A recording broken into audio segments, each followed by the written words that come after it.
J'étais assis bien fatigué de ma journée, si bien que même les sièges deuxième classe étaient confortables, quand soudain je vis une beauté indescriptible.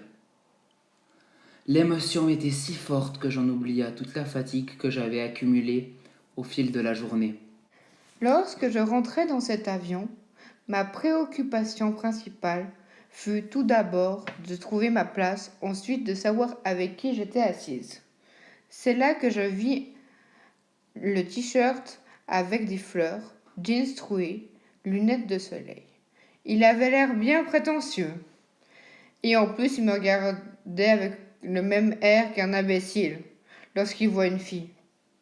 Pourtant, j'avais moins de charme qu'une veuve de nonagénaire en pleine dépression.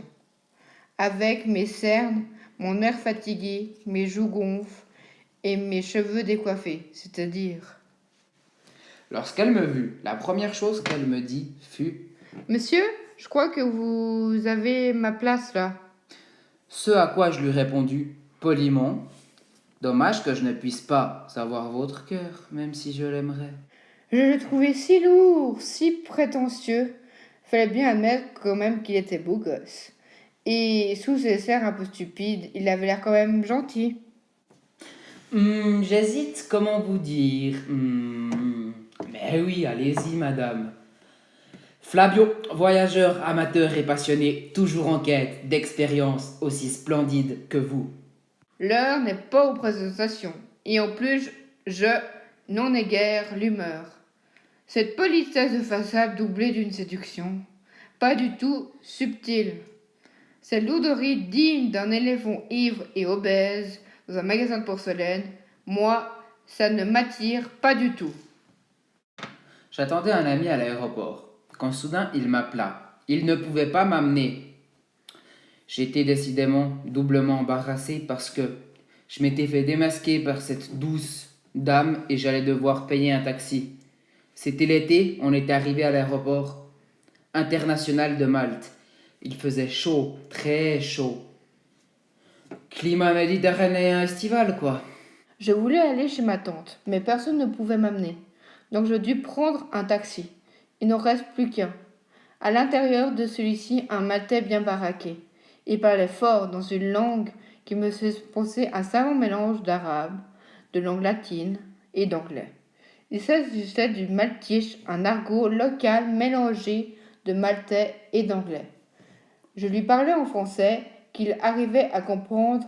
Lui me répondait d'un français, comment dire, très basique. Il disait Madame, chance vous avoir. Moi, dernier taxi, montez-vous, jolie fille. décidément, le jeune garçon n'était pas seul à être lourd. Mais au moins, lui n'avait pas l'âge de mon père, c'était déjà ça.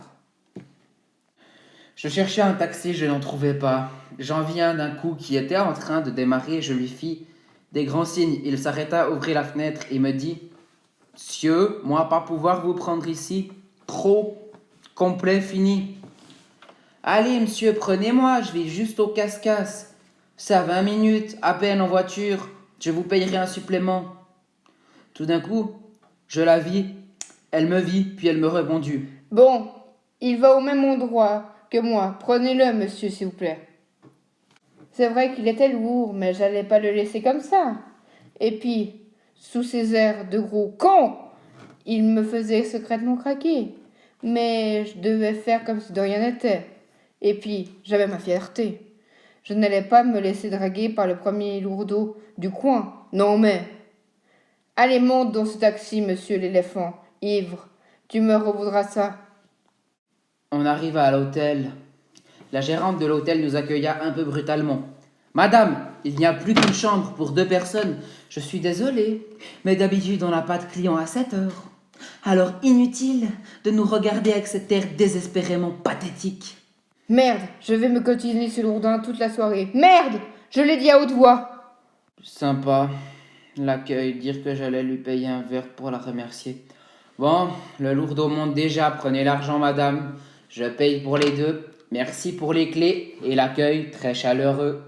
Bon, j'avoue, j'y étais allé un peu fort avec lui. Dire qu'il n'allait pas hésiter à payer la chambre, qui était déjà bien plus chère que le taxi. Attends, Flab, c'est pas ce que je voulais te dire. Elle m'avait tutoyé. Pour la première fois, j'en revenais pas. Elle avait donc un bon fond, sous ses airs froids et distants. Une vraie femme, quoi. Je cacha mon sourire. Je devais encore faire semblant d'être énervé. Mais j'étais secrètement flatté. La suite, je vous la raconterai dans un prochain épisode. Mais quelque chose me dit que vous avez hâte de connaître la suite.